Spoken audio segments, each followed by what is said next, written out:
Waar vind jy jouself op hierdie stadium van die jaar? Waar vind jy jouself op hierdie stadium van jou lewe? Is jy in 'n hoofstuk van vreugde of verlies?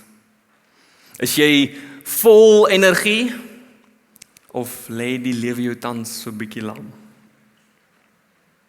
Beleef jy die liefde van God waaroor ons nou vir baie sondae in 'n ry preek met 'n heilige sekerheid?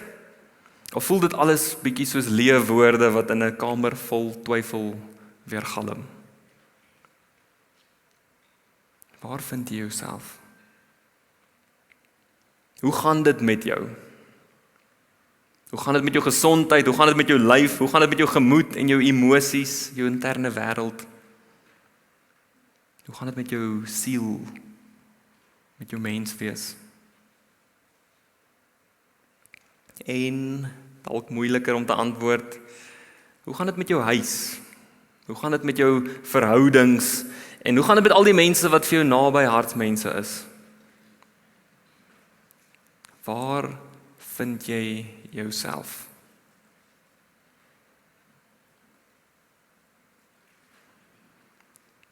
Daar is 'n tyd om te praat en daar is 'n tyd om stil te word. Ek wil jou nou 'n oomblik gee, 'n redelike oomblik vir beide van hierdie. So ek wil jou uitnooi, word eers stil, diep rustig en stil by die Here. En dan wanneer jy stil is en wanneer jy gereed voel, deel met die Here jou antwoord op hierdie vraag. Waar vind jy jouself? Kom ons raak stil in God se teenwoordigheid.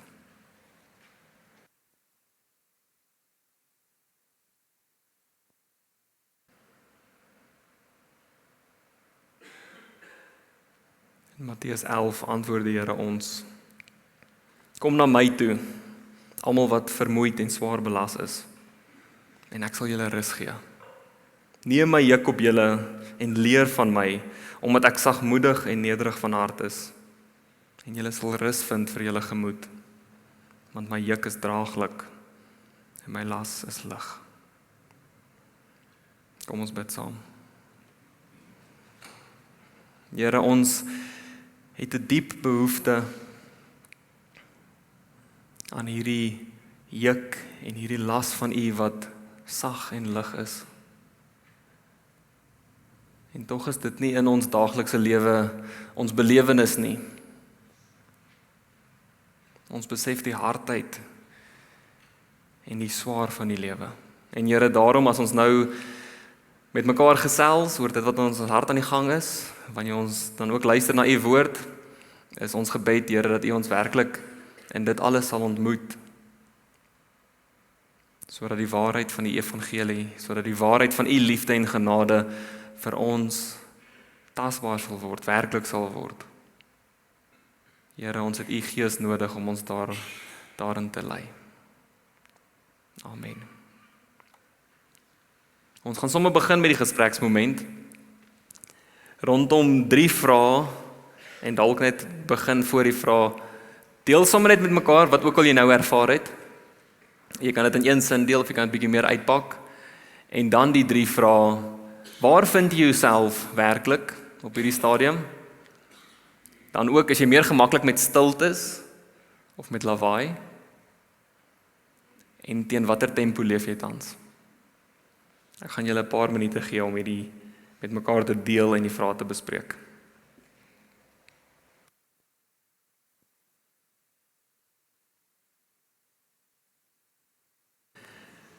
Verbeel jouself, ons het in 'n wêreld geleef waar jy alles wat jy nie nou gedeel het nie, maar dalk eintlik sou wou deel, gemaklik, oop en eg wel kon deel.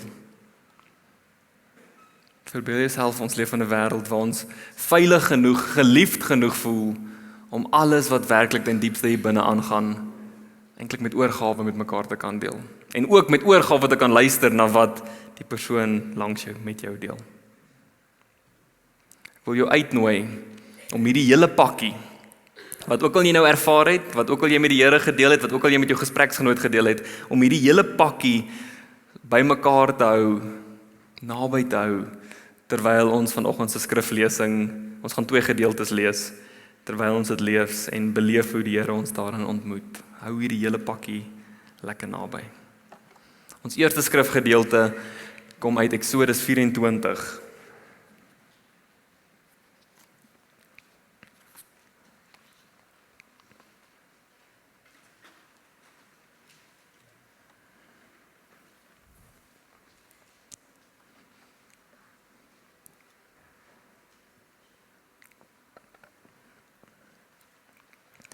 Ek lees vir ons voor, Eksodus 24 vers 12 tot 18.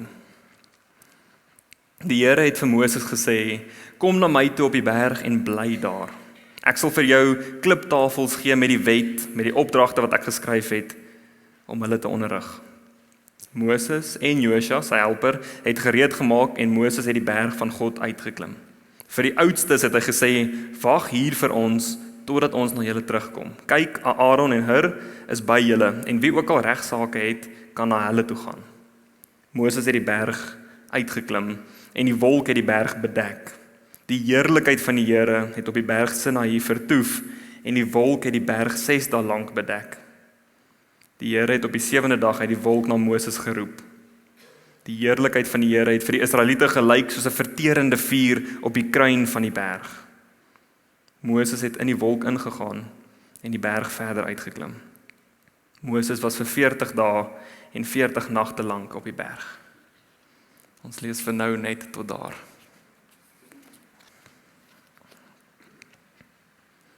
Om in God se teenwoordigheid te leef, as dit ware om in God se teenwoordigheid te oorleef, is nie grappies nie. Die Israeliete sien en beleef die teenwoordigheid van God as 'n verterende vuur. God is heilig. En God se teenwoordigheid is so waar as wragtig 'n verterende vuur. Nou 'n verterende vuur kan jou of suiwer en self heilig maak, of dit kan jou totaal en al verskroei en vernietig. Die probleem waarmee ons sit, is dat ons nie voor die tyd noodwendig weet of die vuur waarin jy stap jou gaan heilig of gaan eindig nie. Ons sien hoe versigtig God se teenwoordigheid benader word. 'n Uitgekiesde groep leiers wat begin, dan uiteindelik net Moses en Josua, tot op 'n punt waar Josua ook agtergelaat word en Moses die res van die berg self uitklim. En dan, nadat Moses vir 6 dae wag, word hy op die 7de dag toegelaat om in God se midde te vertoef. In die teenwoordigheid van die heilige God, waar hy dan vir 40 dae lank bly. Nou in hierdie gedeelte is daar spesifiek vir vanoggend ten minste 3 gedeeltes of 3 punte wat ongelooflik belangrik is. God se heiligheid moenie afgemaak word nie. God se teenwoordigheid moenie ligtelik betree word nie. God se teenwoordigheid en heiligheid is beslis kosbaar, dit is lewegewend, maar dit bly 'n verterende vuur. Dit is nie iets wat ons moet ligtelik hanteer, so asof ons beheer het daaroor nie. Die tweede punt is hierdie interessante ding rondom Moses wat vir 6 dae wag en op die 7de dag in God se teenwoordigheid verwelkom word. Nou aan die een kant, baie eenvoudig, beklemtoon dit 'n stuk geduld. Die berg is reeds uitgeklim en nou moet hy wag. En dalk is die wag goed om bietjie te rus, maar daar's 'n stuk wag op die Here. Hy moet stil bly en moed hou en wag, geduldig. Maar aan die ander kant kommunikeer dit ook iets rondom die Sabbat. Iets rondom hierdie Sabbatsrus wat met die 7de dag veronderstel word. God se heilige teenwoordigheid wat 'n stuk Sabbatsrus bring. Dalk sou ons dit so kon verwoord. God se teenwoordigheid is vir Moses 'n diep, broodnodige Sabbatsrus. Vir my en jou ook. God se heiligheid, God se teenwoordigheid is vir ons 'n diep, broodnodige Sabbatsrus. Nou dit herinner my sommer weer aan die sirkel van genade en die sirkel van werke waarmee ons ook nou al ruk besig is. Verhouding met God, om in God se teenwoordigheid te leef, vra eintlik in die eerste plek dat ons net in God se teenwoordigheid moet rus met die wete dat ons sy geliefde kind is. Dit is nie onmiddellike ding van werk en bewys jouself vir God se teenwoordigheid nie. God se heiligheid, God se teenwoordigheid is in die eerste plek vir ons 'n diep, broodnodige sabbatsrus.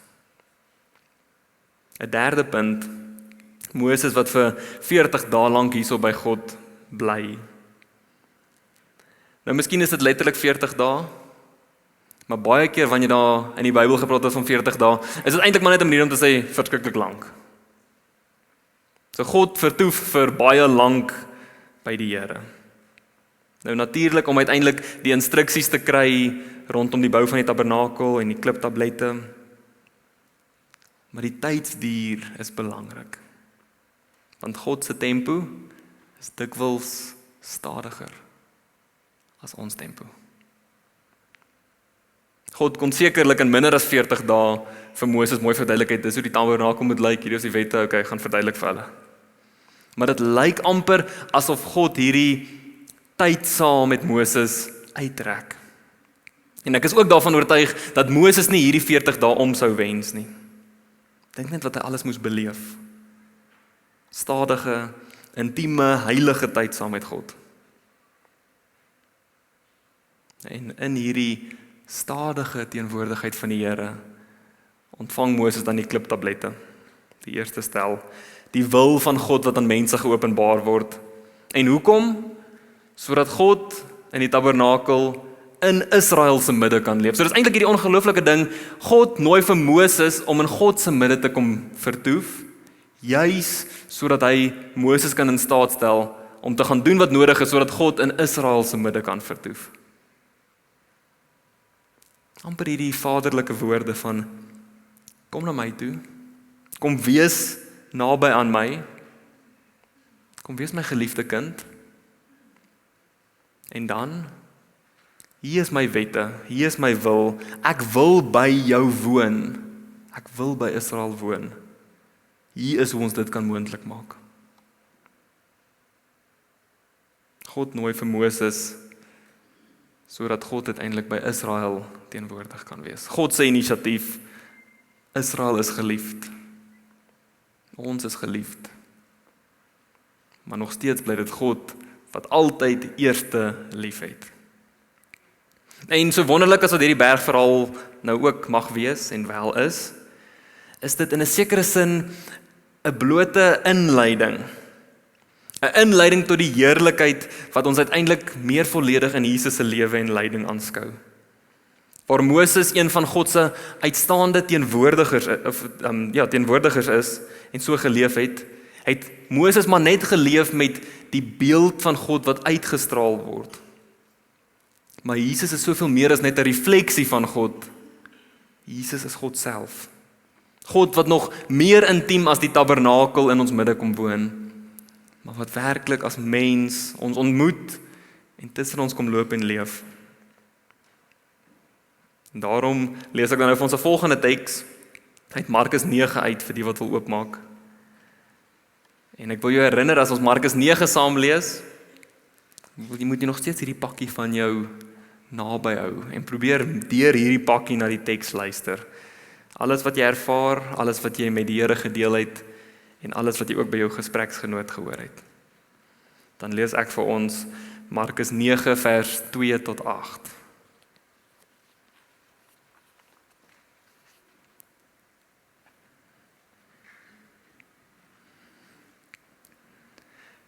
Ses dae later neem Jesus vir Petrus, Jakobus en Johannes saam en lei hulle teen die hoë berg uit waar hulle heeltemal alleen was. Hy het toe voor hulle van gedaante verander, van voorkoms verander. Sy klere het blink geword, spierwit, so wit soos niemand op aarde iets kan blyk nie. En toe het Elia saam met Moses aan hulle verskyn en hulle was besig om met Jesus te praat. Petrus reageer toe en sê vir Jesus, Rabbi, dit is goed dat ons hierso is, laat ons 3 hutte bou, een vir u en een vir Moses en een vir Elia. Hy het immers nie geweet wat hy moet sê nie, want hulle was totaal verskrik. Daar kom toe 'n wolk wat 'n skadu oor hulle gooi, en uit die wolk kom daar 'n stem. Dit is my seun, my geliefde, luister na hom. Toe hulle rondkyk, sien hulle skielik niemand behalwe net Jesus by hulle nie. Terwyl hulle die berg afgaan, het Jesus hulle beveel om niemand te vertel wat hulle gesien het, voordat die seun van die mens uit die dood opgestaan het nie. Ons lees tot daar. Weer 'n berg. Weer 'n ongelooflike ontmoeting waarvan Jesus, God self, sentraal staan. En daarmee saam hierdie kernfigure, Elia en Moses aan die een kant en Petrus, Jakobus en Johannes aan die ander kant. So waar, ons kry selfs met die wolk te doen, net so wat die wolk God aan Moses teenwoordig was. En as ons dan by hierdie vreemde teks stil staan, kom daar waarskynlik by jou verskillende vrae op. Wat beteken dit dat Jesus fisies voorkoms verander het? Wat is die storie met Elia en Moses hierso? Wat maak ons nou eintlik van Petrus se vraag en die tente wat gebou moet word? Hoe verstaan ons die stem uit die wolk? Hoekom het Elia en Moses net skielik verdwyn? Nou, ons gaan van hierdie vrae so 'n bietjie ondersoek. Maar ons ondersoek dit nie uit blote nuuskierigheid uit nie. Natuurlik is dit oukei om partykeer tekste uit blote nuuskierigheid uit ook te lees. Maar ons ondersoek dit met die wete dat hierdie teks uiteindelik iets probeer sê oor wie Jesus as die Christus is. Dit is die sentrale boodskap van hierdie teks. Dat Jesus die seun van God is, God self wat verheerlik word. En dan bring dit ons by die vraag kan eintlik maar met hierdie 3 punte opgesom word. Wat behels Jesus se voorkomsverandering? Jesus se wonderlike verandering in voorkoms is 'n bevestiging dat Jesus die Messias is, die seun van die mens. Dat Jesus die heilige Christus is van die heilige God. En daarom dan ook hierdie bevestigende stem uit die wolk. Dit is my seun, my geliefde, luister na hom. Die Vader wat self in die wolk kolom, net soos wat hy by Moses teenwoordig was, bevestig dat Jesus God se unieke seun is, sy eniggebore seun. Jesus se voorkomsverandering is ook 'n stuk bevestiging aan die disippels wat daar teenwoordig is, oor wie Jesus werklik is. Die Christus, die Immanuel, God met ons. Dit is dan ook baie interessant dat Moses en Elia onmiddellik verdwyn wanneer die Vader bevestig dat Jesus die seun van God is. Dit bring ons so 'n bietjie by die vraag rondom Elia en Moses en wat presies hulle in hierdie visioen doen. Elia en Moses is belangrike en spesiale figure in die Bybel wat 'n belangrike rol gespeel het in God se verhouding met Israel en uiteindelik in God se verhouding met die ganse mensdom. Maar hierso spesifiek verteenwoordig Elia so bietjie die profete en Moses verteenwoordig die wet, die Torah.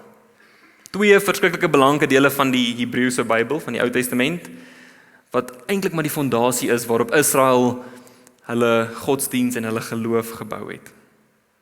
So Moses en Elia, wat teenwoordig is, bevestig in 'n sekere sin dat Jesus hierdie tradisie van die Torah, van die wet en van die profete, dat hy die opvolger daarvan is. Jesus staan nie apart van die wet en apart van die profete nie. Jesus is die opvolger daarvan.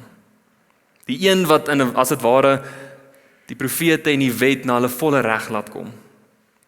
Dit is terloops deel van die rede hoekom Petrus se vraag so interessant is. Rabbi, dit is goed dat ons hier so is. Laat ons 3 hutte bou.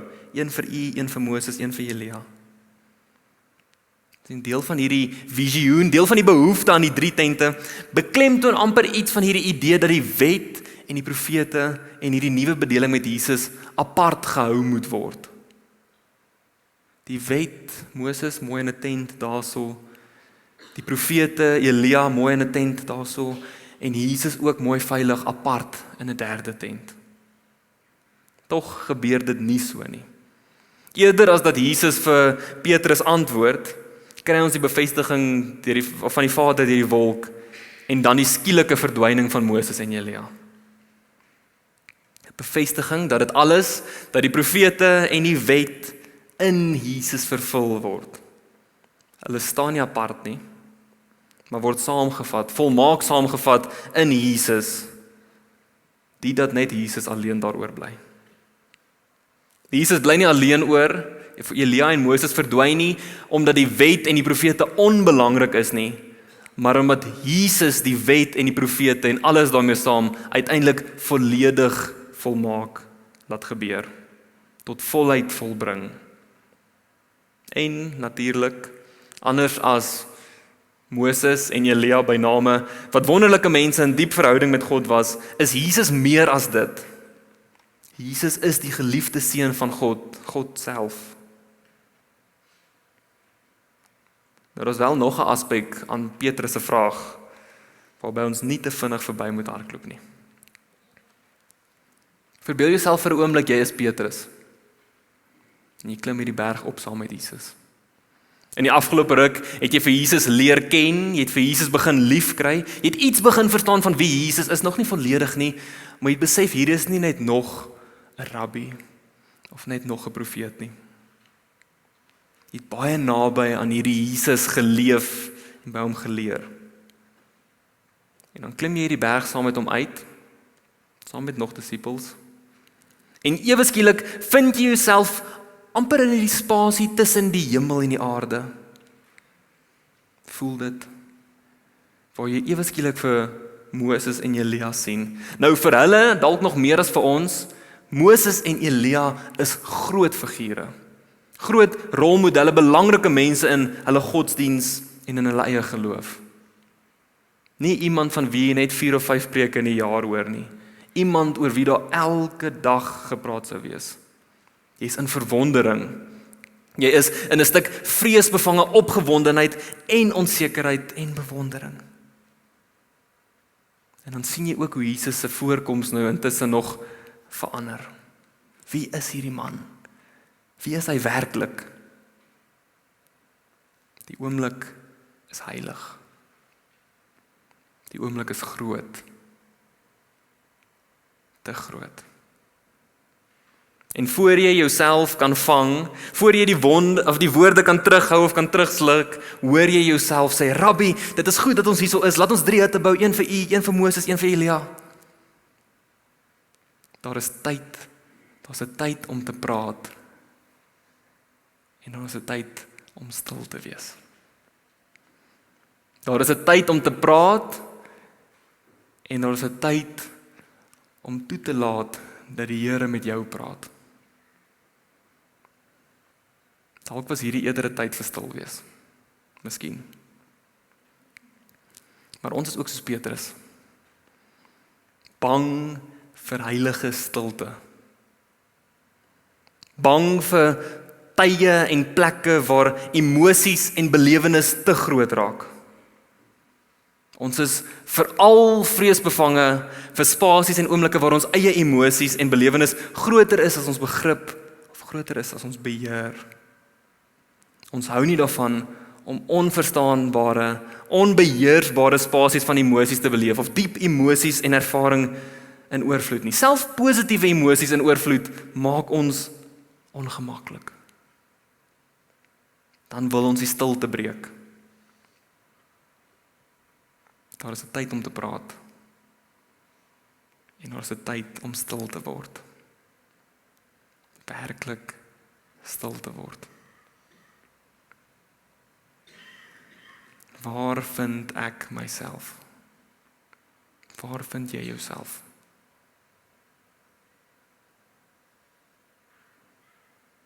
Kom ons sluit ons oor en bid ons saam.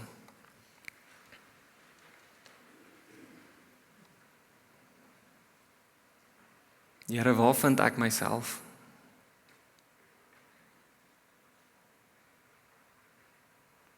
Help my om u teenwoordigheid te beleef. Ontmoet my tog ook daar.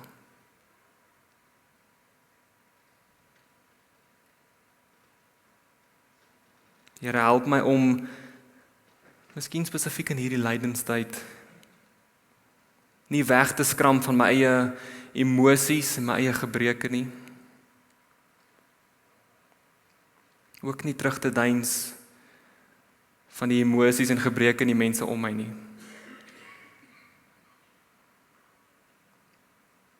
Here, help ons om in hierdie gebrokenheid en seer stil te word, lig te word en verlig te word deur U.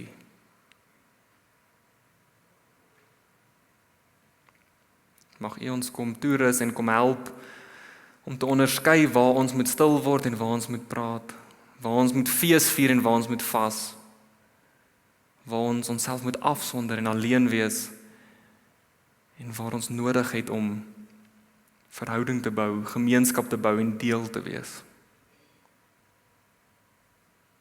Mag U ons as U liggaam, as kerk in die land en oor die wêreld heen